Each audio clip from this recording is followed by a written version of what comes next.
Neste vídeo eu gostaria de lhe ajudar como estudar as Escrituras.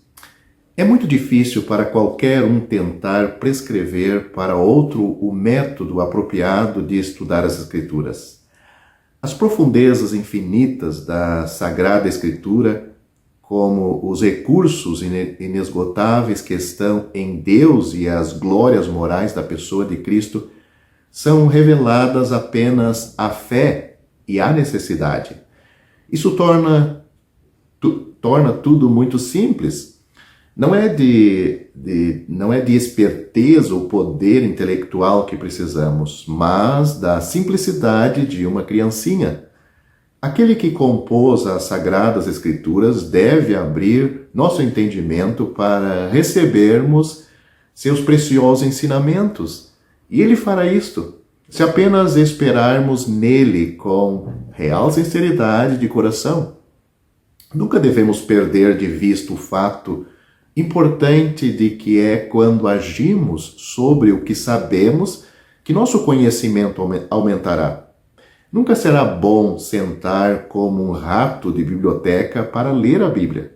Podemos encher nosso intelecto com conhecimento bíblico, podemos ter as doutrinas da Bíblia e a letra da Escritura na ponta dos dedos, sem uma partícula de unção ou poder espiritual.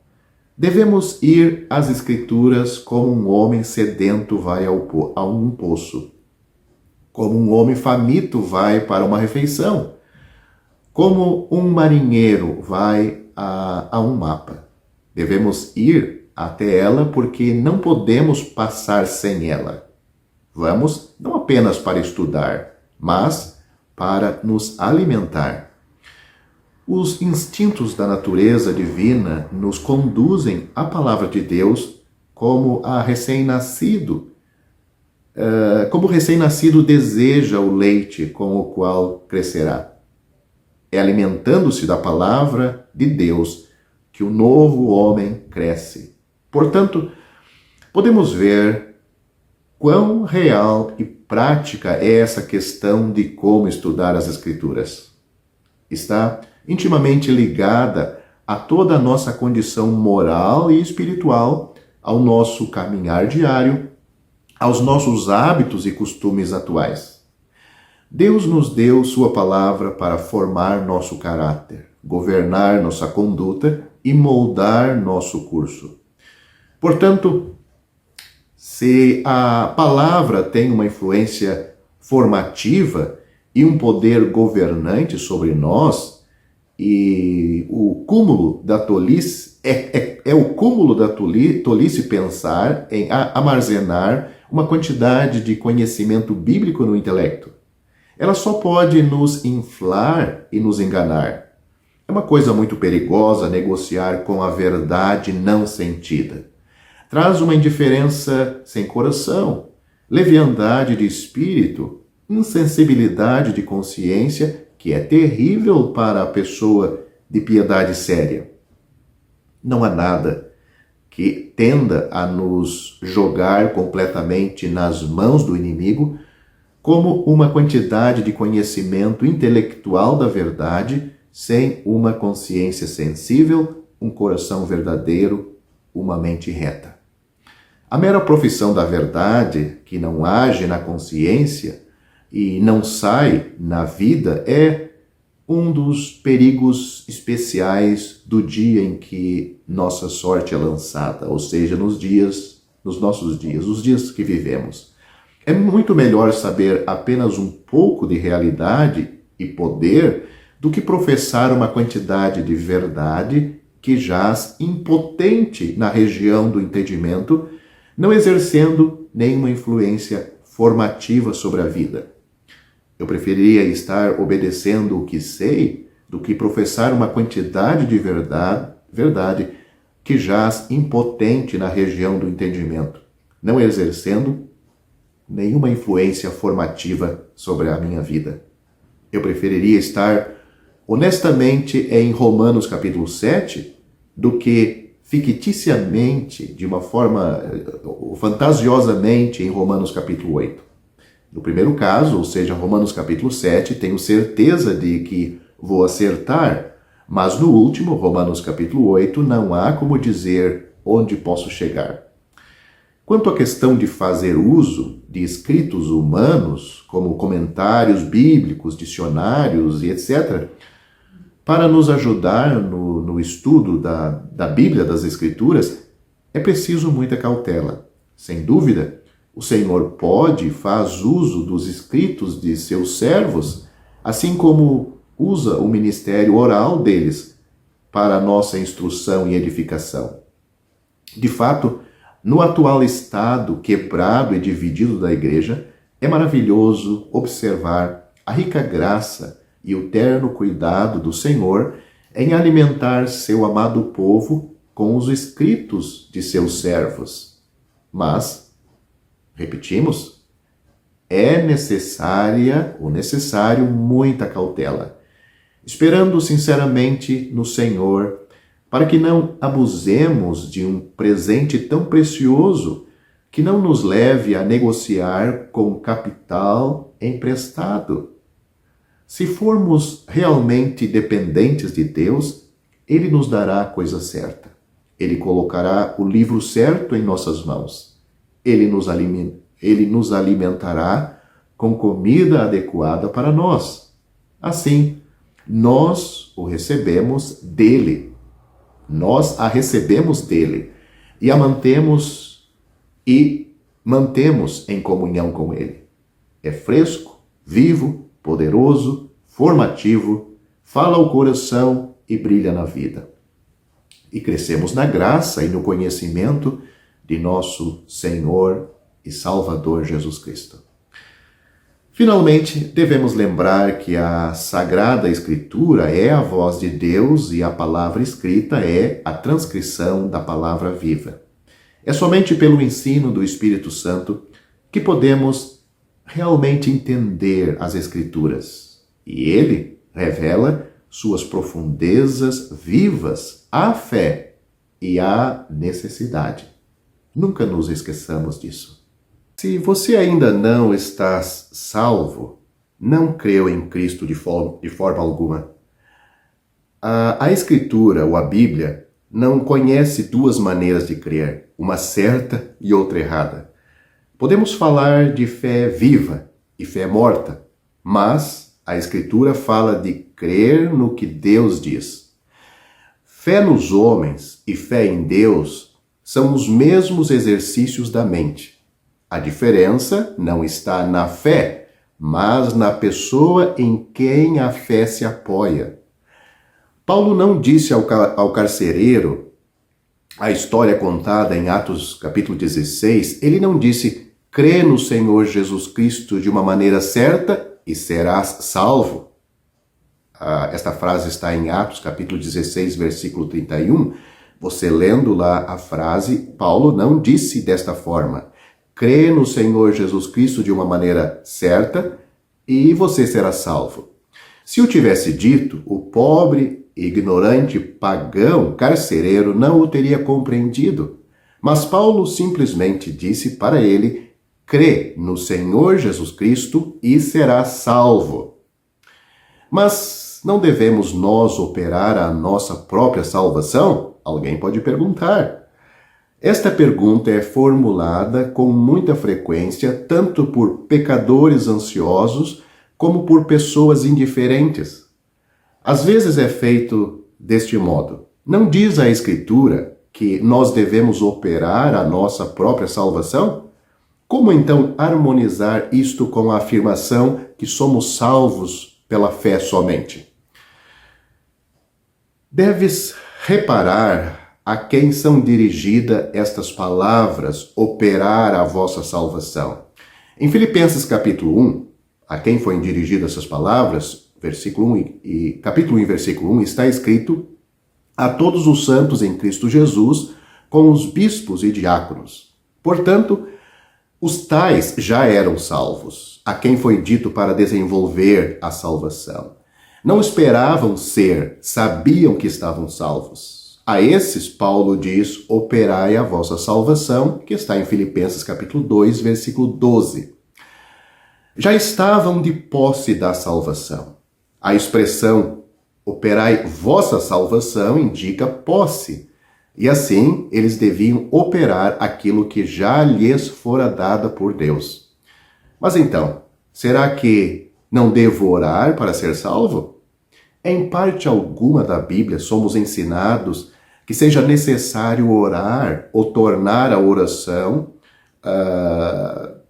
ou tornar a orar novamente, orar e tornar a orar para obter a salvação. A Bíblia ensina que os pecadores são salvos por um único meio, que é ter fé na obra consumada por Cristo. Porventura, disse Jesus a Nicodemos que orasse para ser salvo? Não, a história está em João capítulo 3. Disse, porém, para que todo aquele que nele crê não pereça, mas tenha a vida eterna. João capítulo 3, versículo 15. E Paulo, em resposta à pergunta do carcereiro, que é necessário que eu faça para me salvar, não disse, ore ou ora fervorosamente pedindo perdão e você será salvo. Não, ele não falou isso. Paulo e Silas não disseram isso ao carcereiro, mas simplesmente disseram, crê no Senhor Jesus Cristo e serás salvo. Não é, pois, necessário que ores ou tornes a orar a Deus pedindo a salvação. Ele está agora mesmo insistindo contigo para que aceite esta salvação pela fé que já foi consumada, já foi preparada pelo seu próprio Filho na cruz. A Bíblia afirma, quem a Deus não creu, mentiroso fez. 1 João capítulo 5, versículo 10. Em vez de orar pedindo para seres salvo, estenda a tua mão vazia agora, enquanto ouve este vídeo, e aceita pela fé, das mãos feridas do Salvador Jesus, o dom gratuito da vida eterna. A Bíblia diz, quem quiser, tome de graça da água da vida. Apocalipse capítulo 22, versículo 17. Muitas vezes o pecador, ainda não convencido que Deus salva pela fé, pensa que se eu fizer a minha parte, Deus fará dele. Todo pecador não salvo tem que aprender três coisas muito importantes. A primeira, que ele nada pode fazer para ser salvo, ou para se salvar. A segunda, que Deus não exige que ele faça alguma coisa no assunto da salvação. E terceira coisa, que o Senhor Jesus Cristo já fez tudo o que era necessário para sermos salvos e para que Deus pudesse nos salvar.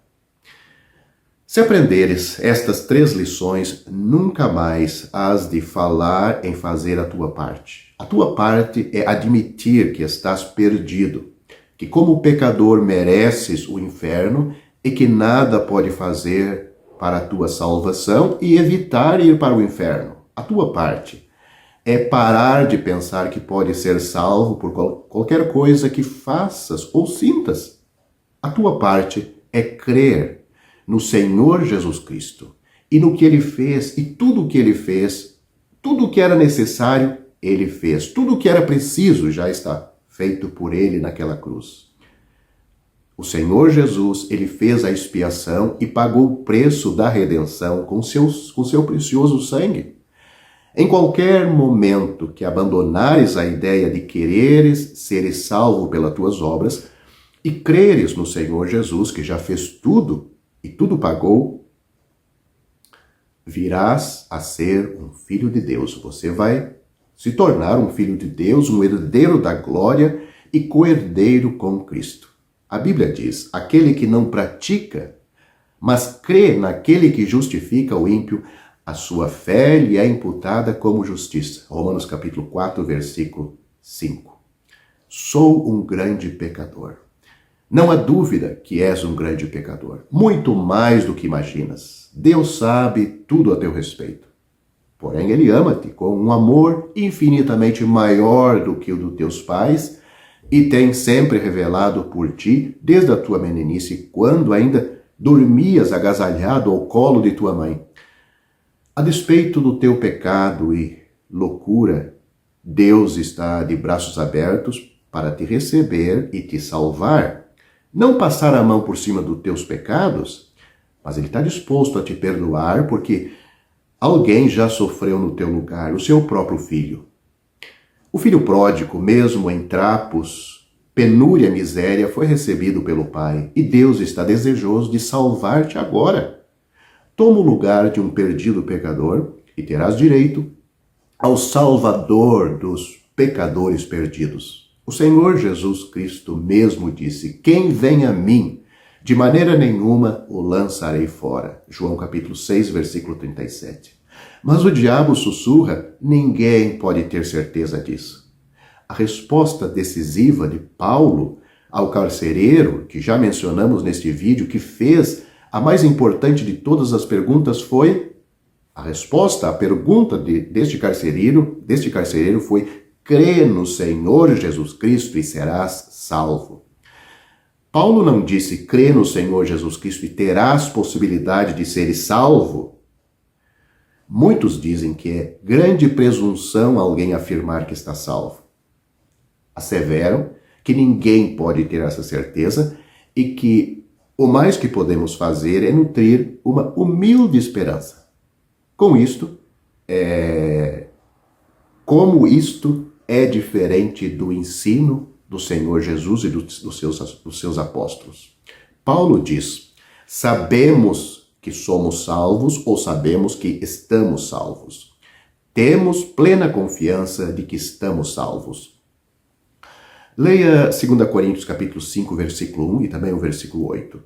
O apóstolo João afirma: filhinhos, escrevo-vos porque pelo seu nome vos são perdoados os pecados. Não há nenhuma dúvida no assunto aqui. 1 João capítulo 2, versículo 12. O apóstolo João também disse: nós sabemos que passamos da morte para a vida eterna. 1 João capítulo 3, versículo 14. Todo pecador que crê no Senhor Jesus tem necessariamente de crer que está salvo.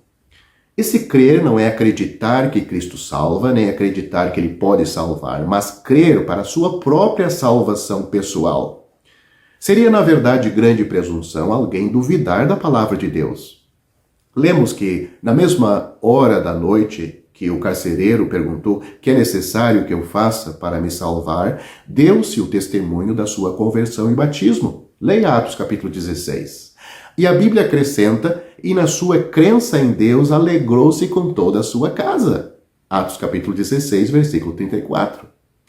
Dentro do curto espaço de algumas horas, toda a família creu do carcereiro, foi salva e foram batizados.